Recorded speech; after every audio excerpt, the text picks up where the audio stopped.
ये बात बिल्कुल सही है कि जीवन में जो भी होता है किसी ना किसी अच्छे कारण से होता है। आइए इसे एक कहानी के जरिए समझने की कोशिश करते हैं। एक दिन एक युवा लड़का उदास मन से जंगल में एक संत के पास पहुंचा। उसकी आंखों में आंसू थे और वह गहरे दुख में डूबा हुआ था। उसने संत से कहा, मेरा सब कुछ छीन गया है। लुटेरों ने मेरी सारी जमा पूंजी छीन ली। अब मेरे पास इतना भी नहीं बचा कि मैं अपने घर लौट सकूं। आप कैसे कह सकते हैं कि जो हुआ वो किसी भले के लिए था? यह तो मेरे जीवन का सबसे बुरा अनुभव है।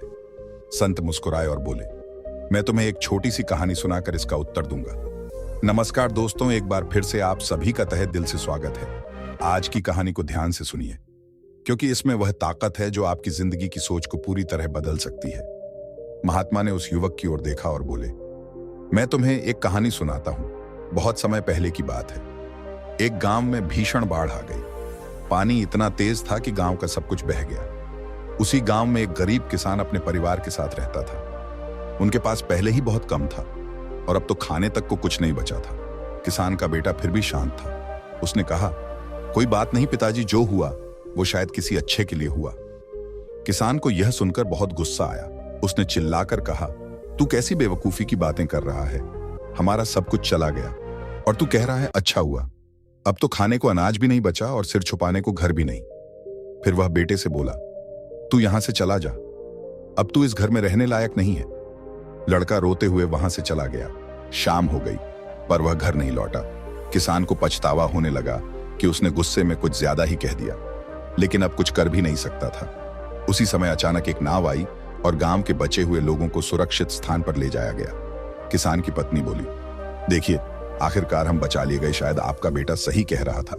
किसान ने नाराज होकर जवाब दिया, तुम्हें समझ में नहीं आता, इसमें अच्छा क्या है? यह तो इन नाव वालों का काम है। आज बचा लिया पर अब हमारे पास ना खाना है ना घर हम जिएंगे। कैसे?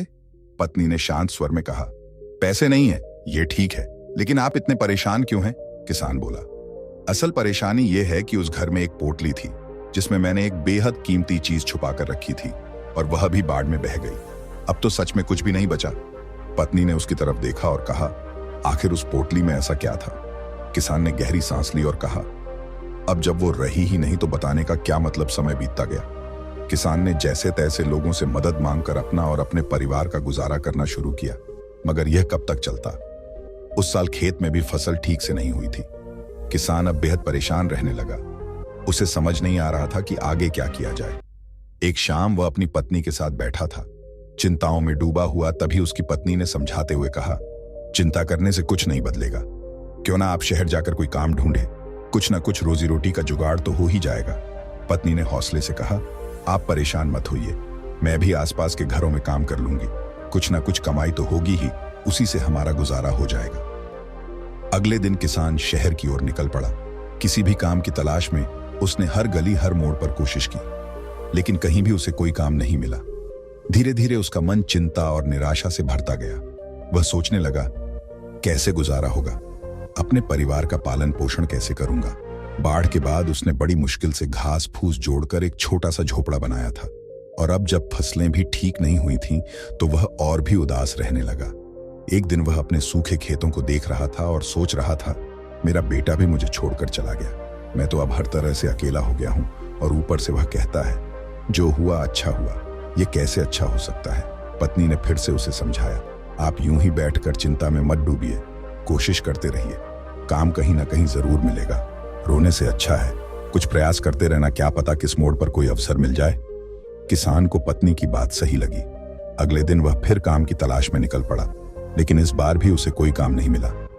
हताश और थका हुआ जब वह वापस लौट रहा था, तभी रास्ते में उसे एक महात्मा मिले। महात्मा ने पूछा, बेटा क्या बात है, तुम इतने परेशान क्यों हो? किसान ने महात्मा को सारी आपबीती सुना दी। बोला, दरअसल बाढ़ में मेरा पूरा घर तबाह हो गया।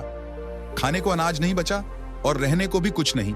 जैसे तैसे घास फूस से एक छोटा सा झोपड़ा बनाया है, लेकिन अब भी जिंदगी बड़ी मुश्किल से कट रही है। महात्मा ने शांत स्वर में कहा, इसमें चिंता की कोई बात नहीं है। किसान ने चिढ़ते हुए कहा, कैसे ना हो, उस दिन मैंने गुस्से में अपने बेटे से बहुत बुरा बोल दिया। वो मुझे छोड़कर चला गया और अब तक नहीं लौटा। आपको फिर भी लगता है कि जो हुआ वो अच्छा हुआ? महात्मा मुस्कुराए और बोले, तभी तो मैं कह रहा हूं, जो होता है वह अच्छे के लिए होता है। किसान का गुस्सा और बढ़ गया। आप ये कैसी बातें कर रहे हैं? मेरा सब कुछ बर्बाद हो गया है। खाना नहीं है, घर नहीं है, मेरा बेटा भी मुझे छोड़ गया है। इसमें भला कौन सी भलाई है? महात्मा ने शांति से जवाब दिया, सब्र रखो, समय आने पर हर सवाल का उत्तर खुद मिल जाएगा, चिंता मत करो। इतना कहकर महात्मा वहां से चले गए। किसान को बुरा लगा कि वह उन्हें कुछ भी देने की स्थिति में नहीं था। उस रात वह सोचता रहा, आखिर यह कहावत कि जो होता है अच्छा होता है मेरे साथ कैसे सच हो सकती है? मेरे जीवन में तो कुछ भी अच्छा नहीं हो रहा। लेकिन अगली सुबह वह फिर उम्मीद लेकर काम की तलाश में शहर निकल पड़ा और इस बार किस्मत ने उसका साथ दिया। एक बड़े व्यापारी के घर पर उसे काम मिल गया। सेठ बहुत दयालु और उदार थे। वहां न केवल उसे काम मिला बल्कि रहने के लिए एक अच्छा कमरा और खाने की भी कोई कमी नहीं थी। सेठ ने मुस्कुराते हुए कहा, अगर तुम्हें कोई असुविधा हो तो मेरे घर के पास एक मकान खाली है, तुम चाहो तो वहां रह सकते हो। किसान हाथ जोड़कर बोला, नहीं नहीं सेठ जी, मैं आपका बहुत आभारी हूं, मैं यहीं ठीक हूं, आपने मुझे काम दे दिया, यही मेरे लिए बहुत है। सेठ ने किसान को अच्छी तनख्वाह पर रख लिया। अब किसान और उसकी पत्नी दोनों पहले से कहीं ज्यादा सुखी और सुकून में थे। फिर एक रात अचानक दरवाजे पर किसी ने दस्तक दी। किसान ने दरवाजा खोला तो सामने एक लंबी सी कार खड़ी थी और एक युवक बड़ा सा बैग लिए खड़ा था। किसान उसे देखकर दंग रह गया, पहचान ही नहीं पा रहा था कि यह कौन है। लड़के ने मुस्कुराकर कहा, पिताजी मैं हूं। आपका बेटा किसान हैरान रह गया, उसकी आंखों में आंसू आ गए। तू वापस आ गया बेटा, ये सब कैसे हुआ? लड़का बोला, पिताजी उस दिन घर छोड़कर मैं शहर चला गया था, वहां मुझे एक काम मिल गया। धीरे धीरे मैंने एक छोटा व्यापार शुरू किया और कड़ी मेहनत से उसमें बहुत लाभ कमाया। आज उसी मेहनत की बदौलत मैं यहां हूं, मैंने नया घर भी बनवा लिया है पिताजी, और अब आप दोनों को साथ ले जाने आया हूं। गांव वालों से पूछा तो पता चला कि आप अब यहां रहते हैं। किसान की आंखें भर आईं, उसका दिल गर्व और खुशी से भर गया। बेटा मुस्कुराते हुए बोला, पिताजी देखा, मैंने कहा था ना, जो होता है वह अच्छे के लिए ही होता है। अगर उस दिन बाढ़ नहीं आई होती और यह सब कुछ नहीं हुआ होता तो शायद मैं आज भी वहीं फंसा रहता ना। मैं कभी नगर जाता ना नौकरी मिलती और आज इतना सफल ना होता। अगर वह बातें उस दिन ना होती तो शायद मैं आज यह सब नहीं समझ पाता। महात्मा शांत मुस्कान के साथ बोले, देखा, अब समझ में आया कि क्यों मैं बार बार कह रहा था, जो होता है अच्छे के लिए होता है। किसान और उसका बेटा खुशी से झूम उठे। अब उनके पास सब कुछ था, प्यार, घर, पैसा और सबसे बढ़कर समझ। कहानी खत्म होने के बाद महात्मा ने उस नवयुवक की ओर देखा जो कहानी सुन रहा था। उन्होंने कहा, जिंदगी में एक बात हमेशा याद रखना, इंसान की सोच बहुत सीमित होती है। वो सिर्फ उस पल को देख पाता है जो उसके सामने है, लेकिन जो ऊपर बैठा है वो पूरी तस्वीर देखता है। जब भी कोई कठिन वक्त आए तो घबराना नहीं, बस ये याद रखना कि समय चाहे कितना भी बुरा क्यों ना हो, वो स्थायी नहीं होता, सब बदलता है।